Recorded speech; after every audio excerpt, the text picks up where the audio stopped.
2025 সালে ব্যবসায়িক ট্যাক্স ব্যবস্থায় যে গুরুত্বপূর্ণ পরিবর্তনগুলো কি কি আছে? তো প্রথমেই যেটা আপনি বলছিলেন যে বিজনেস ওনাররা কি সুবিধা পাবে, তা আমি এই মুহূর্তে আপনারা যারা বিজনেস ওনার আছেন আপনাদের জন্য কি কি ট্যাক্স চেঞ্জেস আছে, কিভাবে প্ল্যান করলে বেনিফিট পাবেন সেগুলো আলোচনা করব। তার আগে ছোট্ট করে একটু বলে নিই যে আসলে ট্যাক্স প্ল্যানিংটা কিন্তু খুব গুরুত্বপূর্ণ। যারা বিজনেস ওন করেন আপনারা কিন্তু এই যে বছর শেষের জন্য এইভাবে ওয়েট না করে আপনারা যদি প্রপার প্ল্যান করেন বছর শেষ হওয়ার আগেই, এবং সেই ক্ষেত্রে কিন্তু প্ল্যানিং কিন্তু এমনি না, আপনাকে অবশ্যই ট্যাক্সের চেঞ্জ সম্পর্কে আপনাকে জানতে হবে।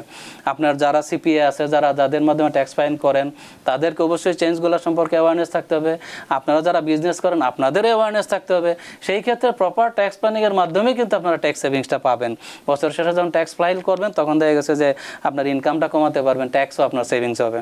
তো যাই হোক, আমি কি চেঞ্জেসগুলো আলোচনা করব যারা বিজনেস ওনার আছেন, যাদের ইউ নিড টু নো এই সমস্ত চেঞ্জেস, যে কারণে আপনি ট্যাক্স ফাইলে আপনার সিপিএকে বলবেন যে হেই এই সমস্ত বেনিফিটগুলো আমি এলিজিবল, মেক শিওর যে ট্যাক্স ইমপ্লিমেন্টেশনের মধ্যে আমি যাতে এই বেনিফিটগুলো পাই।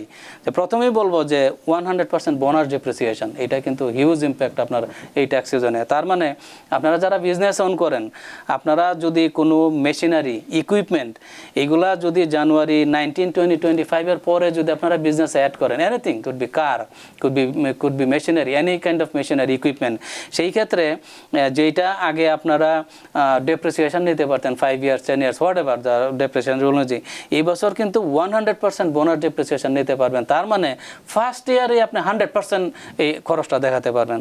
তার মানে আপনার যদি $1 million প্রফিট থাকে র্যাপিডলি এটা কমে যাবে, অ্যাজ এ রেজাল্ট আপনার হিউজ ট্যাক্স সেভিংস আসবে।